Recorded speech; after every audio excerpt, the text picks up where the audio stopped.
Welcome back to America Right Now. I'm Tom Basile. In this week's Faith in America segment, we hear so often about the rise of the nuns and folks who are not affiliated with any religious identity at all, and the advance of a more secular society. But on the flip side, we are also seeing a sharp rise in faith-based media and media with a biblical message. In fact, today, 141 million Americans watch or listen to some form of just Christian broadcasting every single month. For more on this trend, we're joined by the president and the CEO of the National Religious Broadcasters, Troy Miller, in studio. Good to see you. Good to be with you today. Yeah. So, there's a crusade against faith in this country. I know you know it. I know that you see it. But on the flip side, it seems to be that there is more faith-based media, either streaming, cable, or online, than ever before. Tell us about the trend.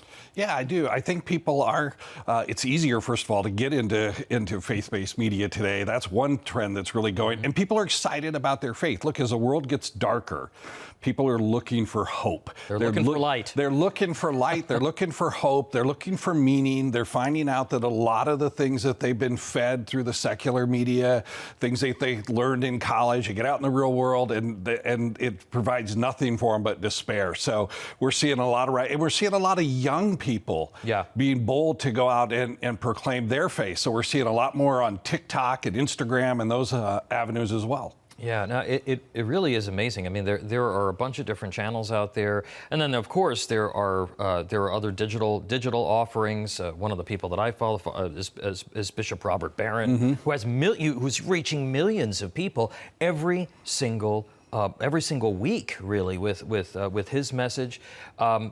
There's among certain religious groups and certain faith leaders, there has always been this reticence to engage in political, what they call political discussion, right?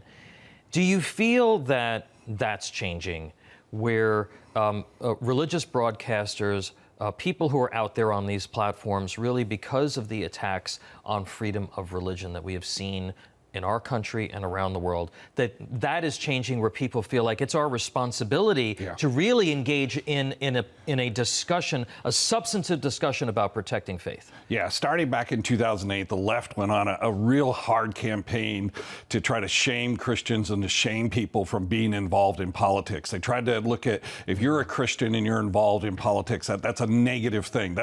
You shouldn't be doing that. But Christians today, look, post-COVID, what's happened with the weaponization of government, with social media, censoring Christians, and not just censoring big Christian organizations and media, but censoring mom and pops who want to talk about the key issues of today. That's emboldened Christians, I think, to get more involved and to speak out. So they're not going to silence the Christian message. I think they're going to wake a sleeping giant, I hope. Yeah, and I think that we're already starting to see that.